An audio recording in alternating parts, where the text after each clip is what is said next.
Thank you, and I don't want to preach. I don't want to be a meteorological showboat like this Jim Cantori down here for the glory. We want to give you a picture of what's happening here in South Louisiana now. There it is, the rain. You can see the water's rising around my feet, and it's bound to get worse. In fact, the Cajun Navy sailed down this road just a few minutes ago, and they offered to help us out, but we're here for the duration because this is media. This is what we do. This is why we live. This is why we get up in the morning.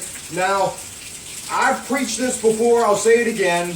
In a situation such as this one, procrastination can be deadly. That's why I've been drinking since 5 a.m. I wouldn't recommend that for everybody, but it must be past 10 now, so if you want to pop one, go ahead. And let's face it, South Louisiana is not immune to the problems that all of this country and this world grapple with every day. So a lot of people are saying, thank God for booze, and God bless them. Now, I don't want to scare anyone, but this could be your last day on earth.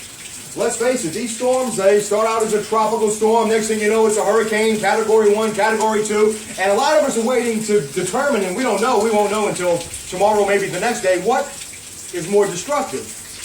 Tropical Storm Barry or President Barry Obama. My money's on Obama this time. And in this business, we rely a lot on reports from people like you. So if you have any information, any hard luck stories, any sob stories, anything that'll liven this show up, just, you know how to email us, and you can contact us on Facebook. And we rely on satellites to give us the most up-to-date, reliable weather information. All of this is, you know, we rely on the satellites, which raises a question that I can't answer. Why is it that every time it rains, we lose the satellite TV? It's one of those perplexing paradoxes that has puzzled us since the invention of this technology. So let's move on from that. What do you want to do now that the storm, I think landfall, can we get a time check? I think the landfall is about 3 hours away.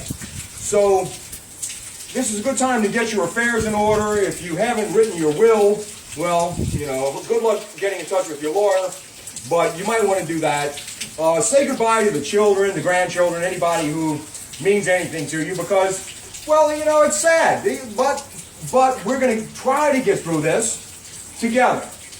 Now, I say together, but let's face it, you know, the rain gets any harder, the water rises any higher, it's going to be every man, every woman for him or herself, isn't it? Yeah. So, you know, when I didn't have much growing up as a kid, and I suppose that's irrelevant. So, I'll ask you to please watch these reports, help people who need help, unless you don't care about them, and, you know, this might just be a good time to turn your back and walk away. I've had to do that God knows how many times. Good news. No earthquakes in the forecast here. No volcanoes on the verge of eruption. And as far as blizzards, snowstorms, well, you know, we're not going to see that for another 2-3 weeks. So I got to get out of here. We're going to go back to the levee in a few minutes if we can make it. I'm looking at about an eighth of an inch of rain on the ground, so that's, you know, nothing to laugh at. And stay with us. Back to you in the newsroom.